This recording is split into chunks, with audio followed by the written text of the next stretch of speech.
प्यारे बच्चों, जैसा कि आप जानते हैं कि जब आप 11वीं क्लास पढ़ने के बाद 12वीं क्लास में जब आते हैं तो सबसे पहले आप यह जानना चाहते हैं कि हमारा जो है वो 12वीं क्लास का सिलेबस क्या है।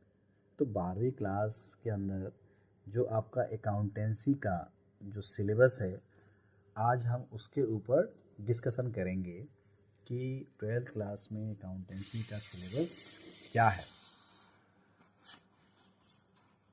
क्योंकि उसी हिसाब से आप पूरे साल आप पढ़ाई करेंगे अपनी। तो जब तक हमारे पास नई सिलेबस 2023-24 का नहीं आता है, तब तक हम ये मान के चल रहे हैं कि 2022-23 का जो सिलेबस होगा उसी के अकॉर्डिंग हमारी पढ़ाई होगी। तो हम चैप्टर्स देख लें सबसे पहले कि हमारा सिलेबस में कौन कौन से चैप्टर्स हमें जो है 12th क्लास में पढ़नी है, क्योंकि जब आप 11th में होंगे तो आपका फोकस सीधा 11th क्लास के चैप्टर्स पे होगा। लेकिन अब आप 12th में आ गए हैं तो आपका फोकस 12th के चैप्टर्स पे होंगे कि कौन कौन से चैप्टर 12th में पढ़ने होंगे आपको। तो आज हम उसी के ऊपर डिस्कशन करेंगे कि हम 12th में क्या क्या पढ़ने जा रहे हैं और कौन कौन से चैप्टर हमें पढ़ने होंगे पूरे साल, उसके ऊपर हम डिस्कस करेंगे। इसमें अगर कोई CBSE के द्वारा चेंजेज होगा तो हम आपको अपडेट कर देंगे। तब तक के लिए हम इन चैप्टर्स को देख लें, क्योंकि अब अप्रैल शुरू हो रहा है, होने वाला है, और हमें जो है पढ़ाई जो है उसी के अनुसार करनी होंगे जो हमारे पास सब्जेक्ट के सिलेबस है। तो सबसे पहले हम देख रहे हैं कि हमारा जो अकाउंटेंसी के अंदर जो सिलेबस है वो पार्ट ए के रूप में पार्टनरशिप फर्म एंड कंपनीज के ऊपर जो है हमें पढ़ना है। और पार्ट ए के अंदर जो यूनिट 1 है वो है अकाउंटिंग फॉर पार्टनरशिप फर्म, यानी कि जो आपका 12th क्लास का जो स्टार्ट होगा क्लास अकाउंटेंसी का, वो पार्टनरशिप के ऊपर ही स्टार्ट होगा। और पार्टनरशिप के अंदर आपको क्या क्या चीज़ें पढ़नी हैं उसके बारे में हम डिस्कस करेंगे कि 12th क्लास में आप unit 1 accounting for partnership firm के अंदर क्या क्या पढ़ेंगे। 11वीं क्लास में आपने जो है सिलेबस के अंदर सोल प्रोप्राइटरशिप के बारे में पढ़ा था कि सोल प्रोप्राइटरशिप क्या होता है, कैसे हम उसका अकाउंट्स को प्रिपेयर करते हैं, ट्रायल बैलेंस से लेकर के profit and loss account, trading account और बैलेंस शीट को कैसे कैसे प्रिपेयर किया आपने 11th क्लास में। तो उसमें हमने देखा कि अकेला व्यक्ति कैसे अपने फर्म को चलाता है। अब इसमें हम देखेंगे कि पार्टनर्स कैसे फर्म को चलाते हैं। ये 2 या 2 से अधिक जब व्यक्ति मिल करके फर्म को चलाता है उसे हम पार्टनरशिप कहते हैं। तो अब हम थोड़ा सा एक्सटेंडेड रूप पढ़ेंगे आगे, यानी कि 11th क्लास में जो हमने पढ़ा उसका जो थोड़ा सा एक्सटेंड किया हुआ रूप जो है वो हम 12th क्लास में पढ़ेंगे। और हम 12th क्लास में फिर देखेंगे कि पार्टनरशिप के अकाउंट्स किस तरह से मेंटेन होते हैं और पार्टनरशिप किस तरह से रन होता है, चलता है, उसके बारे में हम डिटेल्स में स्टडी करेंगे 12th क्लास में। तो जैसा कि आपने पहली बार 11वीं क्लास में अकाउंटेंसी पढ़ा था और कॉन्सेप्ट रिलेटेड जो जो चीज़ें पढ़ी थी वो सारी चीज़ें अब 12th में काम आएंगी आपके कॉन्सेप्ट के रूप में। जर्नल एंट्री, पोस्टिंग, लेजर, ये सारा कुछ आपका 12th में भी वो वैसे ही यूज होगा जैसे 11वीं क्लास में यूज हुआ था। तो अब 12th में आप थोड़ा सा और आगे की तरफ पढ़ते हुए जाएंगे, डिटेल्स में पढ़ेंगे। अब इसमें हम देखेंगे कि पार्टनरशिप के अंदर आप क्या क्या पढ़ने वाले हैं। तो पार्टनरशिप के अंदर आप पढ़ेंगे फीचर्स क्या है इसकी, क्या विशेषताएं हैं पार्टनरशिप की, ये हम देखेंगे। पार्टनरशिप डीड क्या होता है इसके बारे में हम देखेंगे।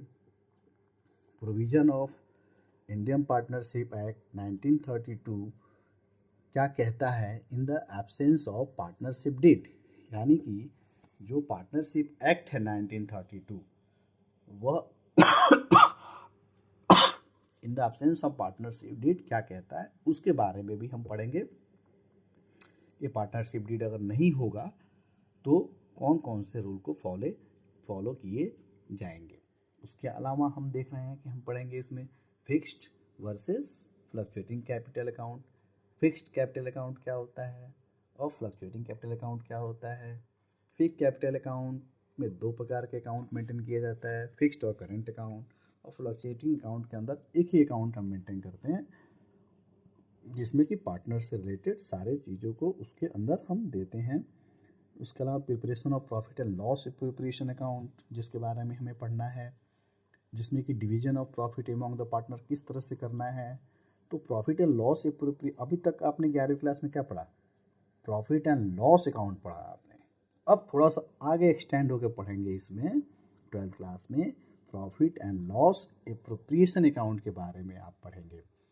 Profit and loss appropriation account कब खोला जाता है, जब प्रॉफिट सरप्लस हो जाता है तब जाकर profit and loss appropriation account खोला जाता है, जिसमें पार्टनर्स को अगर interest on capital, salary, commission ये सब देना होता है सरप्लस प्रॉफिट से, जो एक्स्ट्रा प्रॉफिट हो जाता है profit and loss appropriation account का, तब हम पार्टनर्स को देने के लिए डिसाइड करते हैं, तब हम इसको खोलते हैं profit and loss appropriation account. इसके बारे में हम पढ़ेंगे। इसके अलावा गारंटी ऑफ प्रॉफिट्स पढ़ेंगे। तो गारंटी ऑफ प्रॉफिट्स का मतलब क्या होता है, ये guarantee of profits to partner है, इसमें कि पार्टनर्स को जो है हम गारंटी देंगे कि अगर आप हमारे साथ जुड़ जाएंगे हमारे फर्म के साथ तो हम आपको इतना प्रॉफिट की गारंटी देते हैं कि आपको इतना प्रॉफिट मिलेगा ही मिलेगा, चाहे फर्म को लॉस ही क्यों ना हो, लेकिन हम इतनी गारंटी आपको देते हैं कि इतना हम आपको प्रॉफिट के रूप में देंगे ही देंगे। तो इसको कहते हैं गारंटी ऑफ प्रॉफिट्स। उसके बाद हम पढ़ेंगे past adjustments. Past adjustments related to interest on capital, interest on drawing, salary and profit sharing ratio. Fast adjustment में क्या होता है कि जो बीत चुका है हमारा, यानी कि ऑलरेडी हमने जो है आगे कैलकुलेट कर लिया है और पहले से देना है किसी चीज़ को, तो उसे हम पास्ट एडजस्टमेंट के अंतर्गत देखते हैं कि हम कैसे इसमें ओपनिंग कैपिटल निकालना पड़ता है और उसके बाद इंटरेस्ट ऑन कैपिटल को चार्ज करना होता है। यानी कि हमें आफ्टर प्रॉफिट दिया रहेगा चार्जिंग इंटरेस्ट ऑन कैपिटल, और हमें बिफोर पे जाना होता है ओपनिंग कैपिटल निकाल करके, तब हम चार्ज करते हैं इंटरेस्ट ऑन कैपिटल को। तो इस तरह से क्वेश्चंस जो पास्ट एडजस्टमेंट्स का रिलेटेड होगा वो हम इस टॉपिक के अंदर देखेंगे। उसके बाद आता है गुडविल। गुडविल क्या होता है, गुडविल जो होता है वो एक प्रकार का जो जब कोई पार्टनर या कोई व्यवसाय आदमी करता है। गुडविल क्या होता है, गुडविल जो है एक फर्म का ख्याति होता है, जिसे हम प्रसिद्धि कह सकते हैं, अच्छे नाम कह सकते हैं और रेपुटेशन कह सकते हैं उस फर्म का, वो होता है गुडविल, जो कि एक लंबे समय तक चलने के बाद व्यवसाय का फॉर्म होता है। बाद में उसको कोई भी जो पार्टनर होते हैं, वो व्यवसाय जो कर रहे होते हैं, वो इससे या तो दूसरे से परचेज कर लेते हैं या इसको सेल भी करते हैं। तो इस तरह से गुडविल के हम नेचर के बारे में हम पढ़ेंगे, क्या क्या फैक्टर अफेक्ट करता है गुडविल को वो पढ़ेंगे, और मेथड ऑफ वैल्यूएशन और मेथड ऑफ ट्रीटमेंट दोनों ही हम गुडविल के अंदर पढ़ेंगे कि गुडविल की वैल्यूएशन हम कैसे लगाते हैं, कि किसी फर्म का गुडविल कितना है। उसके लिए 3 मेथड्स दिए गए हैं वैल्यूएशन करने का, एवरेज प्रॉफिट मेथड, दूसरा सुपर प्रॉफिट मेथड और तीसरा है कैपिटलाइजेशन प्रॉफिट मेथड। तो इस तरह 3 तरीके से हम गुडविल का वैल्यू लगाते हैं, किसी फर्म का कितना होता है। इसके अलावा हम ट्रीटमेंट ऑफ गुडविल के बारे में भी पढ़ेंगे। इसके अंतर्गत किस तरह से हम गुडविल का ट्रीटमेंट करते हैं। तो ट्रीटमेंट का मतलब होता है पोस्टिंग, यानी कि गुडविल की हम पोस्टिंग कैसे करेंगे। तो पार्टनर्स के adjusted through the partners capital या करेंट अकाउंट और by raising and written off goodwill accounting standard 26 के अनुसार हम देखेंगे कि गुडविल जो है वो किस तरह से ट्रीटमेंट किया जाएगा। इसके बारे में हम पढ़ेंगे। उसके अलावा हम देख रहे हैं यहाँ पे नोट के अंदर लिखा हुआ है कि interest on partners loan is to be treated as a charge against profit, यानी कि जो भी पार्टनर्स का इंटरेस्ट होगा लोन का, उसके लोन का, वह कहाँ जाएगा, वो प्रॉफिट में चार्ज किया जाएगा। यानी कि फर्म को प्रॉफिट हो या लॉस, इसे चार्ज करना ही है प्रॉफिट एंड लॉस अकाउंट के अंदर, न कि profit and loss preparation account में। तो इस चीज़ का हमेशा ध्यान रखना है कि प्रॉफिट एंड लॉस अकाउंट में जाएगा। 1 मार्क का भी क्वेश्चन इससे पूछ देता है कि interest on partners loan account where is to be treated. Its 4 option के साथ भी दे सकता है या क्वेश्चन ही पूछ सकता है इससे रिलेटेड। तो आपको इसका आंसर देना है प्रॉफिट एंड लॉस अकाउंट में होगा ये एज एक्सपेंस मान करके। तो इस बात का हमेशा ध्यान रखना है। और यह जो है वो पार्टनर्स के अलग से अकाउंट खोल करके लोन अकाउंट, उसमें जा करके इसे इंटरेस्ट दिया जाता है। तो इस तरह से हम जैसे जैसे आगे की तरफ पढ़ेंगे तो इसमें हम देखेंगे कि हमें ये चीज़ें हमें पढ़ना होगा। तो पार्टनर्स के जो बेसिक कॉन्सेप्ट के अंदर भी हम पार्टनरशिप फॉर्म के अंदर, अकाउंटिंग फॉर पार्टनरशिप फॉर्म के अंदर इन चीज़ों को हम पढ़ेंगे। अब आता है अकाउंटिंग फॉर पार्टनरशिप फॉर्म के अंदर रिकॉन्स्टिट्यूशन एंड डिसोल्यूशन टॉपिक दिया हुआ है जो आपको पढ़ना है सिलेबस के अंदर। तो इसमें क्या क्या पढ़ना होता है? रिकॉन्स्टिट्यूशन मतलब क्या होता है? दोबारा से कॉन्स्टिट्यूट करना। री मतलब फिर से, कॉन्स्टिट्यूट करना किसको? पार्टनरशिप पर फिर से कॉन्स्टिट्यूट करना। कब? जो पहले से चल रहा है पार्टनरशिप, उसको दोबारा से फिर से रिकॉन्स्टिट्यूट करना, मतलब उसके रूल्स एंड रेगुलेशन को फिर से चेंज करके दोबारा से नए तरीके से करना।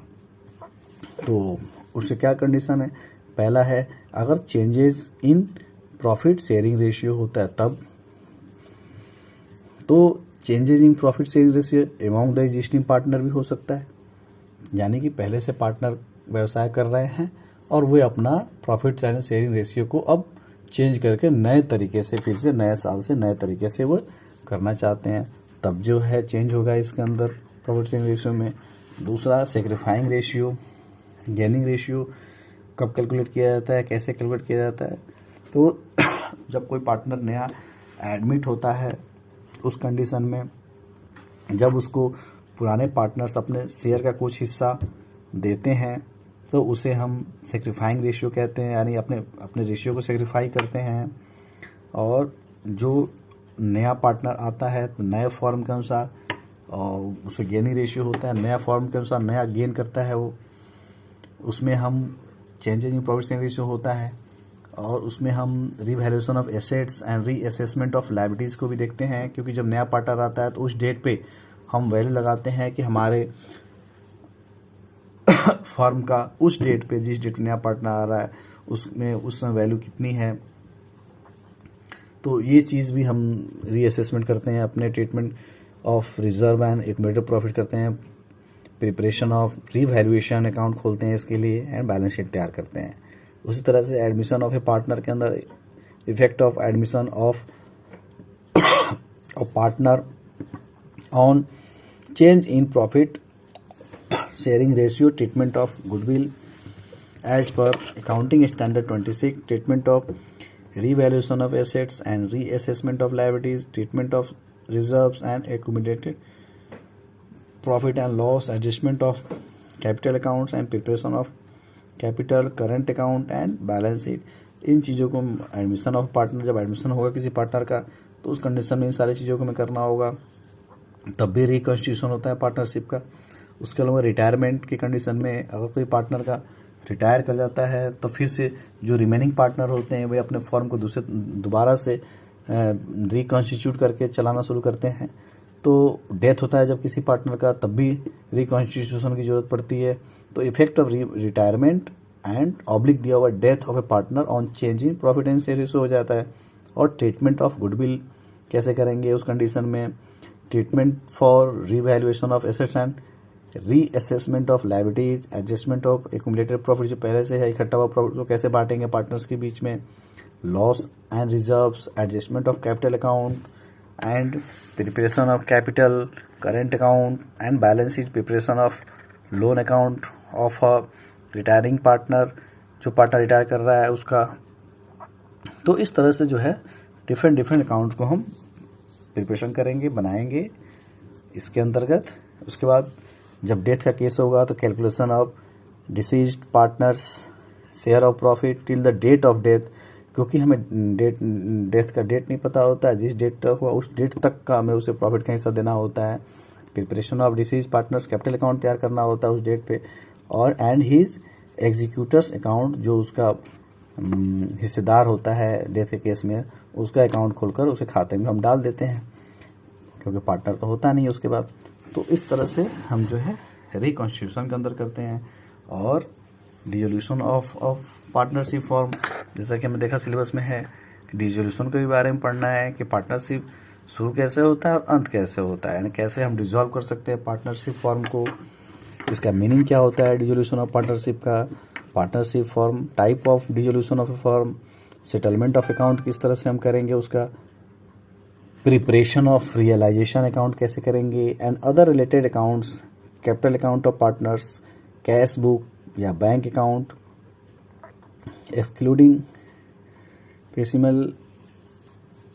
पेसिमल distribution, sale to a company and insolvency of partners, यानी सो एक्सक्लूड कर दिया गया है इसमें से, इन पार्ट्स को सिलेबस में से।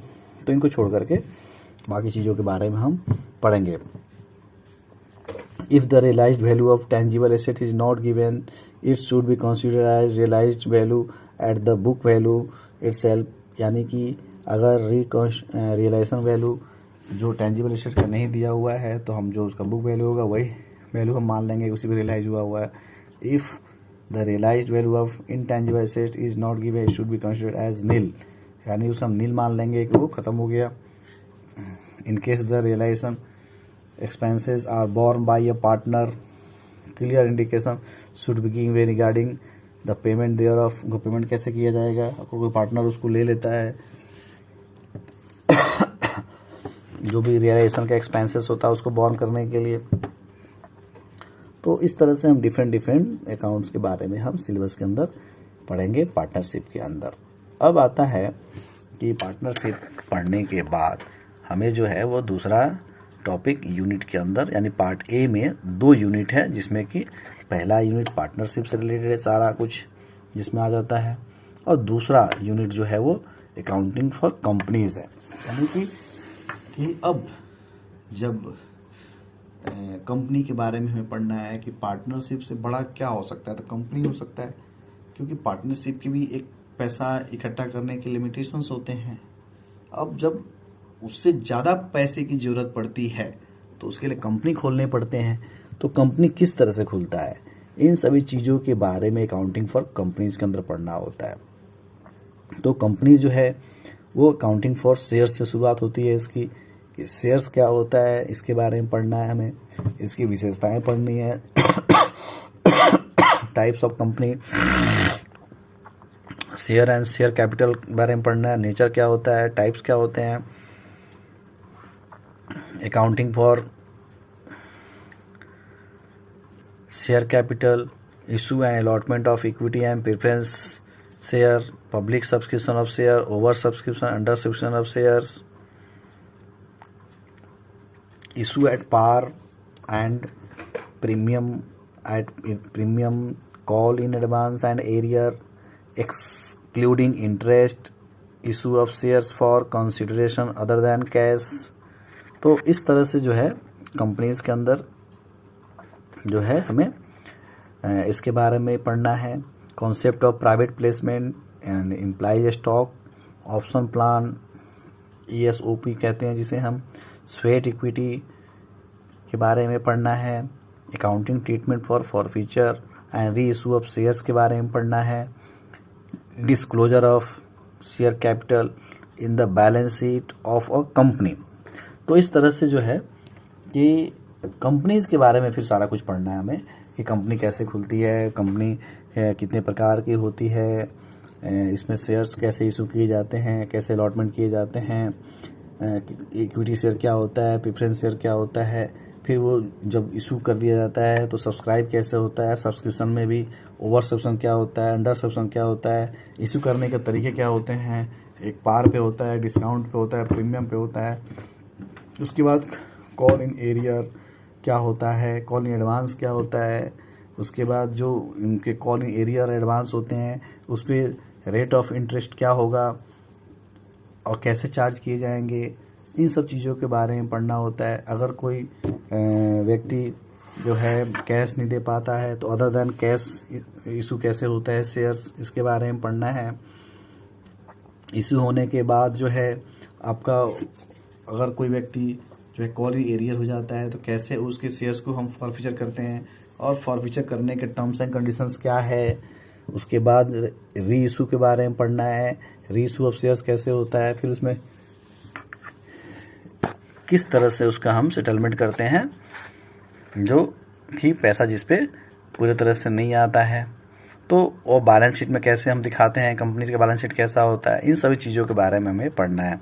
तो जो सिलेबस है वो फर्स्ट पार्टनरशिप और दूसरा कंपनी के बारे में हमें जो है फर्स्ट टर्म में पढ़ना होता है। अब हम जो है वो सेकंड टर्म में हम क्या पढ़ते हैं, जब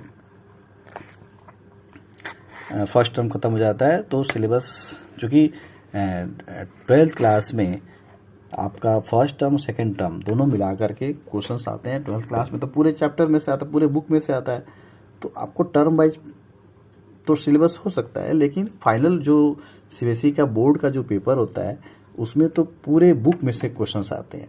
तो पूरे बुक का जो सिलेबस है उसको हम आज डिस्कस कर रहे हैं, जिसमें कि हमने पार्ट ए में पहला यूनिट पार्टनरशिप का, दूसरा यूनिट कंपनी का देखा। अब हम जो देखने जा रहे हैं वह कंपनी से ही रिलेटेड है, लेकिन इसका अलग है, accounting for debenture. Accounting for debenture यानी कि जिस तरह से हम कंपनी के अंदर शेयर्स के बारे में पढ़ा, उसी तरह से अकाउंटिंग फॉर डिवेंचर कंपनीज का ये कि डिवेंचर कब इशू किया जाता है, कि जब किसी से, जैसे हम पार्टनरशिप में या सोल प्रोप्राइटरशिप में जब हम किसी से लोन लेना होता है, उसी तरह से कंपनी भी लोन लेती है जिस पर फिक्स रेट ऑफ इंटरेस्ट देती है। तो उसे जब हम इशू करते हैं तो उसे हम डिवेंचर नाम देते हैं। यह क्रेडिटर्स फंड होता है जो कि कंपनी अवेल करती है। तो इस तरह से जो है अकाउंटिंग फॉर डिवेंचर के बारे में हम पढ़ेंगे। कंपनी के अंदर ही है ये भी, और डिवेंचर कैसे इशू किए जाते हैं, इसको भी एट पार, प्रीमियम और डिस्काउंट पे इशू किया जाता है। और issue of debenture for consideration other than cash, जिस तरह से हम शेयर्स में करते हैं उस तरह से इसको भी करते हैं। Issue of debenture with terms of redemption, यानी कि जब हम किसी को डिवेंचर इशू करते हैं, रेट ऑफ इंटरेस्ट देते हैं, तो बाद में उसे वापस कर देते हैं उसके पैसे को। तो जो वापस पैसा जो हम उसके करते हैं तो उसे कहते हैं रिडेम्पशन ऑफ डिवेंचर। तो इसमें किस तरह से debenture as a collateral security issue किए जाते हैं, उसी कॉन्सेप्ट के बारे में पढ़ना है। इंटरेस्ट ऑन डिवेंचर क्या होगा उसके बारे में पढ़ना है। Writing of discount, loss on issue of debenture, इनके अकाउंट किस तरह से खोले जाते हैं या किस तरह से इसके जर्नल एंट्री होते हैं, इससे संबंधित सारे चीज़ों को हम देखेंगे। इसमें नोट के रूप में लिखा हुआ है डिस्काउंट और loss on issue of debenture to be written off in the year debenture are allotted from security premium reserves if it exists, and then from statement of profit and loss as financial cost accounting standard 16 को follow करेंगे हम इसमें, जब हम discount on issue of debenture को return of करेंगे तब कि प्रीमियम का पैसा लेकर के हम इसको हम राइट ऑफ करेंगे। इस तरह से जो है हम अकाउंटिंग फॉर डिवेंचर के बारे में पढ़ेंगे। उसके अलावा पार्ट बी जो कि फाइनेंशियल स्टेटमेंट एनालिसिस है, इसके अंतर्गत जो है हम पढ़ेंगे यूनिट 3 जिसमें कि एनालिसिस ऑफ फाइनेंशियल स्टेटमेंट है। एनालिसिस ऑफ फाइनेंशियल स्टेटमेंट के अंदर हम क्या पढ़ेंगे, financial statement of a company, जिसमें कि meaning, nature, uses and importance of financial statement पढ़ेंगे, जिसमें कि profit and loss account and balance sheet, in a prescribed form with major headings and sub headings के बारे में पढ़ेंगे। यानी कि कंपनी जो हम अकाउंट के अंदर जो बैलेंस शीट हम तैयार करते हैं, वो बैलेंस शीट जो as per schedule companies act 2013 के अंदर कैसे प्रिपरेशन करते हैं, उसके हम फॉर्मेट को देखेंगे। हेड्स क्या होते हैं, उसके सब हेड्स क्या होते हैं, ये हम देखेंगे। उसमें प्रॉफिट एंड लॉस में क्या क्या चीज़ें आती हैं उसको हम देखेंगे। इसमें एक्सेप्शनल को भी आइटम्स को देखेंगे, एक्स्ट्रा आइटम देखेंगे, and profit and loss from discounted operations are excluded, ये सब चीज़ें हम देखेंगे। फाइनेंशियल अकाउंटिंग एनालिसिस के बारे में हम पढ़ेंगे कि हमारा फाइनेंशियल स्टेटमेंट जो होता है उसको हम कैसे एनालिसिस कर सकते हैं। Meaning, significance,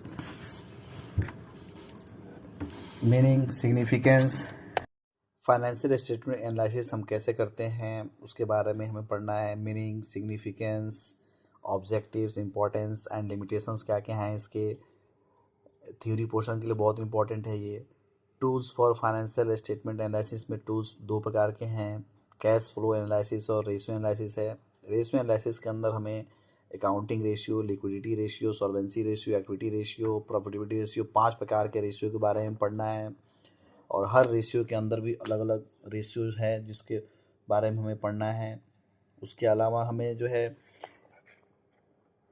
cash flow analysis के अंदर कैश फ्लो स्टेटमेंट पढ़ना है, जिसमें उसके meaning, objective, benefits, cash and cash equivalent, classification of activities and preparation as per accounting standard 3 revised. Indirect method ही पढ़ना है हमें, इसमें डायरेक्ट मेथड नहीं पढ़ना है कैश फ्लो स्टेटमेंट में। और इसके अंदर adjustment related to depreciation and amortization, profit और loss on sale of assets including investment, dividend, both final and interim, and tax, bank overdraft, cash credit to be treated as short-term borrowings, current investment to be taken as marketable securities unless otherwise specified। तो इस तरह से जो है हमें जो है इसमें सिलेबस में कैश फ्लो स्टेटमेंट पढ़ना है और इसमें रेशियो एनालिसिस पढ़ना है। 2 टॉपिक है इसके अंतर्गत, ये जो है पढ़ना है फाइनेंशियल स्टेटमेंट एनालिसिस के अंदर और फाइनेंशियल स्टेटमेंट ऑफ कंपनी, यानी थ्योरी पोर्शन इसमें है। और ये जो है फॉर्मूले से रिलेटेड सारे क्वेश्चन है, accounting ratio, liquidity ratio, solvency ratio, activity ratio, property, सब में आपको फॉर्मूले याद करने होंगे और उसके अनुसार इसे सॉल्व करने होंगे। करंट रेशियो क्या होता है, क्विक रेशियो क्या होता है। तो इस तरह से सिलेबस जो है financial statement of A company के बारे में पढ़ना होता है। और इस तरह से जो है हमारा जो है वो सिलेबस कंप्लीट होगा। तो जिसमें जो है मेनली जो हमें जो हमने देखा इसमें जो सिलेबस जो 12th क्लास का अकाउंटेंसी का, उसमें हम देखा कि पार्टनरशिप के बारे में पढ़ना है, कंपनी के बारे में पढ़ना है आपको, और कंपनी के अंदर डिवेंचर के बारे में पढ़ना है, एक अलग से दिया हुआ है जिसमें। उसके अलावा फाइनेंशियल स्टेटमेंट एनालिसिस के बारे में पढ़ना है, और फाइनेंशियल स्टेटमेंट एनालिसिस में थ्योरी है फर्स्ट चैप्टर तो। और उसके अलावा जो है अकाउंटिंग रेशियो के बारे में पढ़ना है और कैश फ्लो स्टेटमेंट पढ़ना है। तो इस तरह से 12th क्लास में जो है वो आपको जो है 80 मार्क्स के जो है आपके थ्योरी से आएंगे और 20 मार्क्स आपके जो है वो प्रैक्टिकल से होंगे, जो कि सीबीएसई का जो प्रोजेक्ट वर्क आपको दिए जाएंगे एज पर उसके अनुसार जो है आपको, जिसमें कि आपको 12 मार्क्स का जो है वो रिटन एग्ज़ाम होता है प्रैक्टिकल के अंदर, और 4 मार्क्स का आपका जो है वो प्रोजेक्ट वर्क का होता है, और जो है 4 मार्क्स जो है आपके जो है वाइवा के द्वारा जो है वो आपके दिए जाते हैं। तो इस तरह से 20 मार्क्स का जो है आपका प्रोजेक्ट फाइल के अंदर प्रैक्टिकल के अंदर होता है। तो इस तरह से जो है आपका सिलेबस जो है अकाउंटेंसी का जो है वो ये आपको पढ़ने हैं 12th क्लास के अंदर, जिसका आपको पता है आपके सब्जेक्ट का कोड तो पता ही होगा 055 है 12th क्लास का अकाउंटेंसी का। तो ये जो है सिलेबस जो है वो हमने 2022-23 का डिस्कस तो किया है, लेकिन जब तक हमने जो है नया सिलेबस जो है सीबीएसई नई रिलीज करती है इस 23-24 के लिए, तब तक जो है हम 22-23 के सिलेबस से ही पढ़ाई शुरू हो जाएगी। और जब से ही अपडेट होगा नए सिलेबस के अनुसार 23-24 के अनुसार हम आपको अपडेट कर देंगे। तब तक के लिए हम जो है इसी टॉपिक को पढ़ेंगे 1 अप्रैल से। तो इस तरह से जो है हमें इस सिलेबस को फॉलो करना होगा। धन्यवाद।